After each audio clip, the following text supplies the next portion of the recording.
Sinne faakati bandataa yuseru. Kasumas immoo kantiibaa jechuudha. Namoota akkasitti waamichanni taasifna. Ada anak cabi. Gabaasa kau demi itu kuma gabaasa kau ada. Gabaasa kau ada. Iyi siifti mana na baasuu deemti ijoolleen iyyuu. Nayi siiftanii mana na baasuu deemtu siin. Gabaasa kau maaliif dhagahamu kana? iPhone EU kanatti qabadhuutuma godhi. Akkuma isaa silkiin sama intinaadha ni iyyaatta. Tokkuma godhi gabaasa. Munir. Gabaasa. Hai gabaasa aku haadhu kumai. Gabaasa bareedaa gabaasa bareedaa. Onamni na waamen dhaga'u. Nagayin. Onamni na waamen dhaga'u. Harkaan sitti himu mubaarak kennatti dhaabiyenne harkaan sitti himu mubaarak biyyoo ba'ee jira. Harkaan sitti himu asiin jedhe. Assalamu alaikum. Asiin jedhe bar. Halo. Namasiru bisa mubaarak. Ana miliyooni nagaadhaan kottu karaa nagaa aagiif nagiinsiifa ta'u abshiruma karaa nagaa imala gaarii imala nagaa rabbisiifa taasisuu nagaadhaan kottu abaako. Amin ya. Amin amin amin gobe okay. Amin ya. Nagaan kottu irasi wanti tokko shikkiin hin jiru. Shikkiin jedhin. Laayivii maal akka barbaadetti balatu maal. Inshallah. Amma ada anak cabi tokko faarratti shugutii tokko siigannu qabdi. Tokko faarratti xiyyaarri jimmaa fuudhee xiyyaarri Addis Ababaa fuudhee si guudee garsi qopheeffate eeguu qaba. Keessare. Jimmaan keessa xiyyaarri Addis Ababaadhaaf booleedha fuudhee. Qophaa'ee eeguufi qaba. Mubaarakaati manchoodha moo magaaluma wantaadha? Manchoota walii kitaabee miniirumma.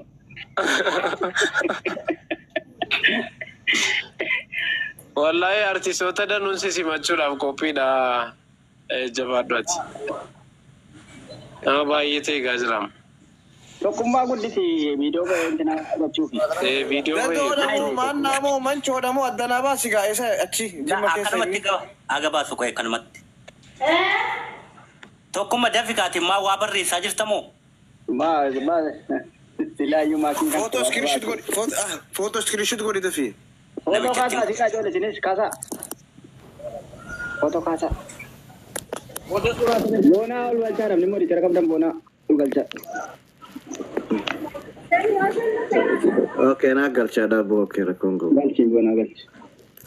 Boona gasti ergadhu yoo jiraatte yookaan lakkoofsa takka barreessi boona. Ayyee sagaleen koo jira. Injira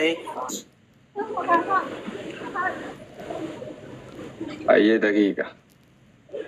Rikardiin godhadhaa ofiisi waan eenyuti waan ta'e.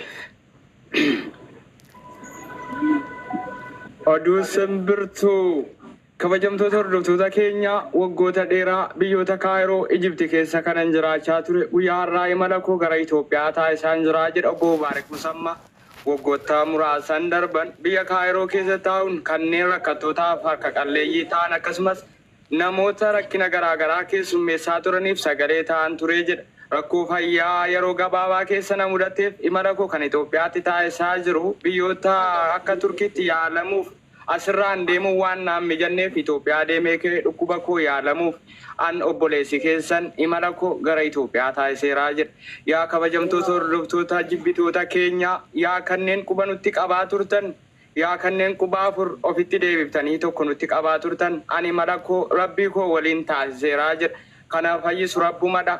Hiriyaan koo yeroo dheeraa waggoota dheeraa waliin turanis na biran jiran hiriyoota dhugaa adda baasee bareeraa jira. Guyyaan irraa guyyaa haddaati. Guyyaan hiriyoota koo dhugaas ta'e hiriyoota koo sobaa adda baasee hubadhee jira. An obboleessi keessan Mubaarak dhibee na mudateef jecha yaala barbaachisaa waan na barbaachisuuf imala koo Kaayiroo keessaa ka'uun gara yaala kootiitti deemuuf tokko jedhee eegaleeraa jedha. Adhi guyyaa yaala barbaachaaf biyya Kaayiroo keessaa ba'uu murteesse sa'aatiin kun sa'aatii jalqabaatii jedha. Waggoota dheeraa uummata koof sagalee ta'an ture. Uummata koos gargaaraan ture jedha. Garuu yeddu lammaan kana rakkoowwan na mudatan turbanoota darban toora miidiyaa hawaasaarra deemaa turan uummata gargaaraa ture hirkatti deebi'ee ofii koo kufuun na gargaaraa jedhaan ture jedha. Kanaan namoonni kumaatamaan lakkaa'aman quba tokko natti qabuutti afur ofitti qabaa turan. Rakkoowwan koo bifa qoosaatti ilaalaa turan garuu kun cubbuu guddaadhaa jedha. an dhibee koo yaalamee fayyuufis rabbii koo kadhachaa imala koo fuulduraa itti fufeeraa jedha obbo Mubaarak Musammaa. Miidiyaan keenyas kana jala bu'ee kan hordofaa ture. Obbo Mubaarak Musammaa imala milkaa'inaaf kan badhaadhinaa isiniif haa ta'u. Fayyaa keessan gaarii argadhaa, dhukkuba keessan yaalamaa fayyaa, karaa isin deemtan hundinuu karaa sirrii isiniif haa ta'u jechuun geggeessaa taasisaa jira.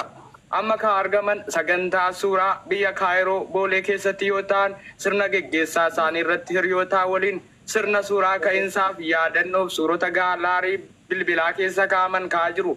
Obboloota isaanii hiriyoota isaanii gaafa rakkoo kanneen gaafa dhukkubaa biratti argamuun suuraawwan garaagaraa kaa'amaa jiraachuu karaa laayivii argamaa jira. As keessatti geggeessaa keessatti kanneen gastii keessatti argaman yaa obbo Mubaarak Musammaa bulchiinni magaalaa Finfinnee gabbeessi simachuu qaba. Hojiiwwan hojjetaa turte hojiiwwan akka biyyaatti ilaalamu jedhan itti dabaluunis ogeessa kaameeraa hanga yoonaatti suuraan kaane jechuun gama kaameeraarraa komiin ka'aa jira. Obbo Mubaarak abaasaan darasuu faqaatti gochuun dhukkuba kan koo yeroo dhuffadhee yaala koo barbaachisa imala koo fuulduraa itti fufeeraa jedhan.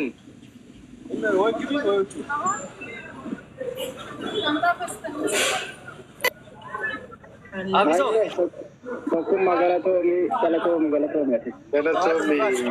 Toomi ulfa tokkummaa wallahi. Gaaffiilatti ta'e tokkummaa meerre hiriyoonni isaa dhugumatti warri arginu warri miidiyaa irratti beeku. Waan ta'eef waan hanqateen kan yaadachiisa. Hiriyoonni isaa inni wajjin beekamu miidiyaa irratti meerre bar namoota fuula haaraa qofaan amma argaa jirru.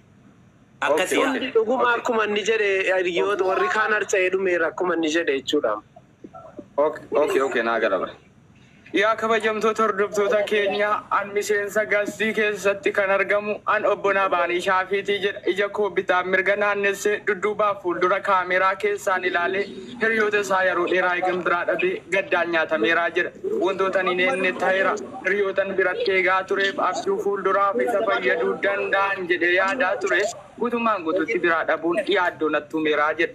Yaa hiriyoota obbo Mubaarak Musammaa waggoota dheeraa waliin turtan bakkoota rakkoo malee bakkoota qananiin malee bakkoota rakkootti wal barbaaduun hin jiru moo meerree eessa jirtan isin barbaadaan jira jedha obbo Nabaanii Shaafii. Hiriyoota dhabeen jira. Hiriyoota keessaa Boreetii Adam gara kaameraatti bahuun eega komiin ka'ee asan jira jedhan. Kan isaan irraa hafe Kaayiroo keessaa Dr. Abduusee dabalatee hanga yoonaatti namni argaman jiru. Dr. Abduusee Abdii Muktaar Dr. Atili Maakiyooroo haadha faatee guutummaan guutuutti hin argamne barbaadaa jiraachuu kaameraan keenya irra deddeebiin ilaalaa jira.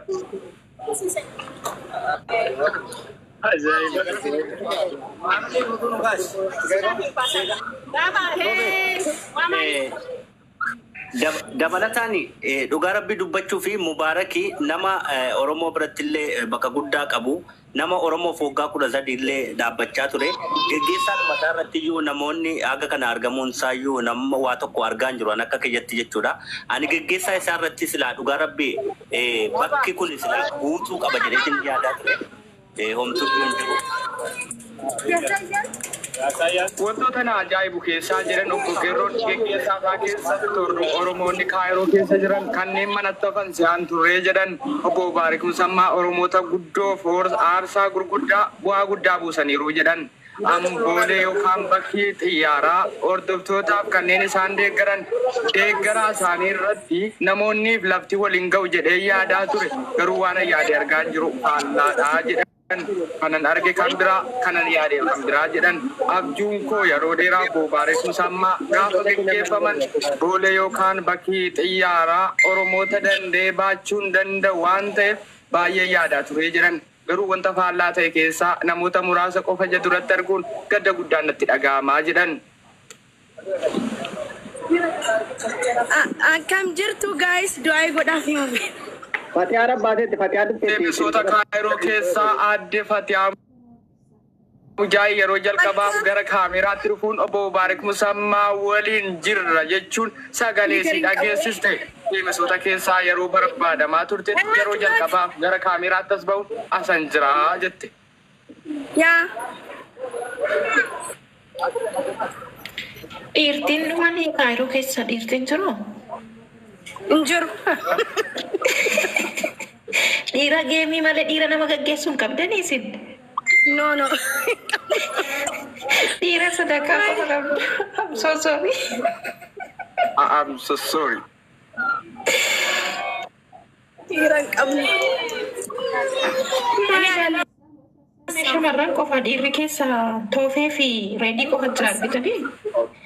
Kabajamtoota hordoftoota keenya geggeessaan obbo Mubaarak Musammaa karaa laayivii tiiktookiin kan itti fufee yoo ta'u kanneen qaamaan biratti argaman magaalaa Kaayiroo jeeqaa jirraa jedhan kanneen keessaa hammi dhiirotaa baay'ee gadi bu'aadha kanneen kaameeraa irratti argamaa jiran irra caalaan isaanii dubartootaa jedhan geggeessaa obbo Mubaarak Musammaa abbaa Oromootaa ta'uun waggoota dheeraa biyya Kaayiroo keessa taa'ee tajaajilaa ture rakkoo akka tasaa yookaan dhibee akka tasaa mudate yaalamuuf imala isaa jalqabaa akka taasise nuti feemasoota Kaayiroo muraasni irratti argamneerraa jedhan waa'ee feemasoota afanii garuu guutummaatti kaasuun barbaanne jechuun dubbatan haala amma deemaa jiruun obbo Mubaarak Musammaa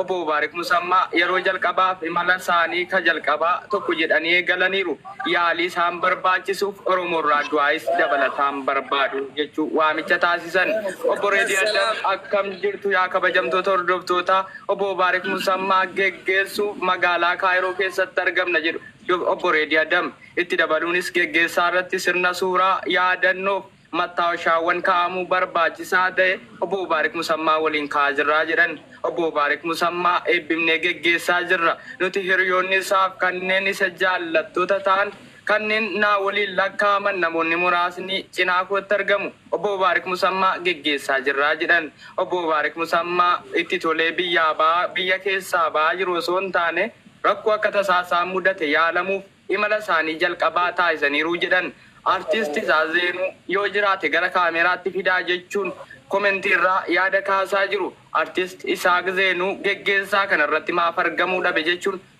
komentii jalaa ka'aa jiraachuu maddeen gabaasan. Tokkummaa inni kan itti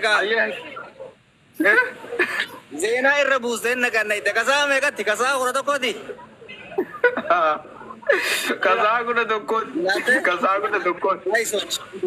Yaa akkuma argaa jirtan mubee gara biyya abbaa isaa geggeessine achirraa yoo rabbi jedhe Turkii deema. Yaa inni ammatti du'aayii barbaachisaa. Du'aayii godhaa fi karaa milkii akka ta'u milkii gaarii hawwaa fi rabbiin immoo gisee galee kalutti akka isaa milkeessee Turkii deemu du'aayii godhaa fi kanuma barbaachisaa miree ammaaf. Maal jetta tokkummaa? Kabajamtoota hordoftoota keenya an Reediyaadhaan jedhamaa jiran obbo Mubaarak Musammaa yeroo jalqabaaf imala isaanii gara Itoophiyaa akka taasisaa jiran yaala isaanii barbaachisaa biyya Turkiitti taasisuuf tokko jedhanii eegalaniiru jedhan nuti hiriyoonni isaaf suddoowwan isaa gaggeessaa sirna isaa taasisaa jirruun yaalaaf ka biyya alaa deemaa jiru yoo ta'u yeroo jalqabaaf imala yookaan balalii jalqabaa ka Itoophiyaatti taasisu balalii lammaffaa gara Turkiitti taasisaa jedhan obbo Reediyaadhaan ibsa baasaniin nuti geggeessaa irra jirra yaa hordoftoota kabajamtootaas jalatti argamtanuu obbo Mubaarak Musammaaf kanneen isinirra barbaachisu du'aayiidhas jedhan du'aayitti dabaluunis imala gaariif milkaa'inaa isaaniif haa ta'u fayyas isaaniif haa ta'u jechuun miidiyaan keenya irra deddeebiin akeekkachiisaa jira. Warri gastii keessaa Boonaan illee jira, Muniir Abubakir illee jira. Isin hin dhaane miti? Rakkoon qabu waniin hin jiru barbaade tokkummaa amna deemaa tokkoffaa amna deemaa lammaffaa yaaliidhaaf deemaa du'aayii godhaaf namni 3,880 kuni du'aayii godhaaf nagaan rabbi haa galchuu yaalii isaallee irratti akka rabbiin fayyaa isaa guutuu harkatu irratti du'aayii godhaa komiillee dhiisaa nama karaa deemu komiitti baay'isanii dhiifamaan biran turre halaal irraa hin dhagachaa ture dhiisaa maqaa namaatis hin kaasina du'auma godhaaf maaliif mucaan kuni nama tiruu tiruun dhukkuba isaanii beetanii isumaaf du'aayii godhaa opereeshina malee rabbiin akka fayyisu rabbiin akka irraa haa maratu jaalal akkanumatti akkuma rafetti irraa haa hammisu jaa komii maal dhiisa wallahi please okay dhiifama naa godhaa kanumaan jiru barbaada maqaa namaan kakkaasina maqaan barbaachisu isin dhaabsisa jeetiin hojiirraan ture maqaa namaan kaasin hafade dhufee agaggeessu hafade adiisu Muniir waan ati jette irratti dhugaa dubbachuu fi namni keenya jaalalumaaf nama adda addaa iyyaafata Mubarak gaggeessa dhaab dhugaa rabbi nama tokko iyyaaf naannoo iyyuu ammaarran dhagaya amantanii waan wattanii maaliif jenna sababa sanuu makiinadhaan isaan qabatee dhufuuf na yaame malee nama tokkotti hin himne nama biraa sobawwannoo jechuun gaarii miti baqallee ol balleessuun gaarii miti amma innis nama imaltu waan ta'eef waanuma yaada dhugaa wayii irratti yoo deeman gaariidha Mubarak ofumaa fi haadha manaa isaatii fi faamilii bas isumaayyuu anuu isin himeera anuu har'a dhaga'e dhugaa rabbi akka inni galu sababa konkolaataa isa fiduufi waliin komatinaa sababa soddaateef jeegaa bakka kara soddaatiin dhagee malee qubaa qaban jee dhumate maali kanuma sababa saniitti iyyuu miti dhugaa rabbi konkolaataadhaan sababa isaan fiduuti dhugaa rabbi rakkoon qabu okay asirratti galatooma ani yaada as keessatti kaasu fakkeenyaaf namoota dhabaman komii uummataa dhaga'uun dirqama kooti gabaasuun dirqama fuulduraaf illee biiroo hojjedhannaa waan uummataa waraana wayiin qabu waraana wayii ijaaruun qabu uummanni komii kaafnaan waan uummataa dhaga'uun koo dirqama fuulduraaf akkatti raawwadha garuu waan ofii kiyyaa waan godhu si qabu waan oduu mubaarik irraa qulqulleeffachuu qabda waamicha godhee fi yaamee arraan deema jiru iccitii nama muraasa qoba qaba san irraa qulqulleeffachuu qabda irra ture amma rakkoon qabu ayyee waan sana hin dhimna gaa waan sana sumaan dhimna okay boonaa carraanaa kennaa gaa boonaan carraadhaa jira. Assalamualaikum warahmatullahi wabarakatuh. Hawaasa keenya baga nagaan ooltanii kan nagaan isin oolchi nagaan isin bulchuu duraan dursa obboleessa keenya kan karaa imalaa jiru. Rabbiin nagahaan biyya abbaa isaatitti maatii nagaatitti rabbi isaa haa galchu akkasumas hawaasa keenya buleessi keessan gara biyyaa haa imaluudhaaf yookaan haa wal'aanamu horri bu'aa bahii hedduu keessa darbaa turtan garatoomaa firiin isin irra dhaabbataa turtan jechaanis gochaanis waa hedduun agarsiistanii jirtanii muniir irraa eegalee galatoomaa isin jechuu barbaada namni kan wal komatuuf illee waan kan waliinii ta'eef wal komata malee namni hammeenyi walirraa qabaateeti miti kanumaaf hawaasni keenya kan jala kana waa babarreessullee babarreessa malee diinummaa namni waliin qabu tokko hin jiru kanaafuu irra guddaa obboleessa keenya akka rabbiin gartee wal'aanamee fayyee garanattas deebi'u du'aa gochuuf hin irraanfatina hundutti keessan wanti nurraaf malu jiraatu namni kun imaltu karaa deemaa jira nama imaltuudhaaf malu nagaan bobba'ee nagaan haa galu jechuutu nurraa mala waan taateef akkasumas warroonni dhuftanii bira dhaabbattanii kaleessa sarras galatoomaa isin jechuu barbaada akka nam tokkootitti mubaarak yoo taate dhugaadha nama biraa haqa qaba galata qaba geggeessaa isaa eenyuun dhaqeeti geggeessuu danda'a haa ta'u malee yoo inni namatti himne namni yoo gartee dhufiin akkamitti dhaga'ee dhufuu hin qabne jechuunis nurraallee malu namni waan qabuuf wal komate waan ta'eef hundi keessanuu galatoomaadha obboleessa keenya rabbiin ammallee nagaan si galchee والله نمت فيات إذا كنا ما تدريبته أكماتي كإلمو تدريبته ربنا سيكرنا إن شاء الله عندك سنو دعاء وتوفين الرام فتنا سنجت بربادة غلطوما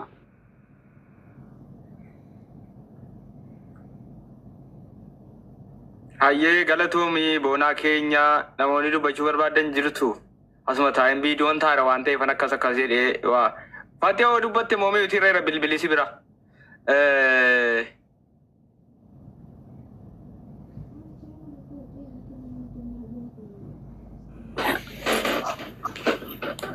Isheen dubbataa jirtu seenaa ammaatti fufe isa kan tokko. Okay, nabaanatis baga wanta maamil kaayira nabaanatis baga guuteere. Bor live TikTok kon gubu quba qabaadha. Okay. Namni biraan dubbatte dubbadha.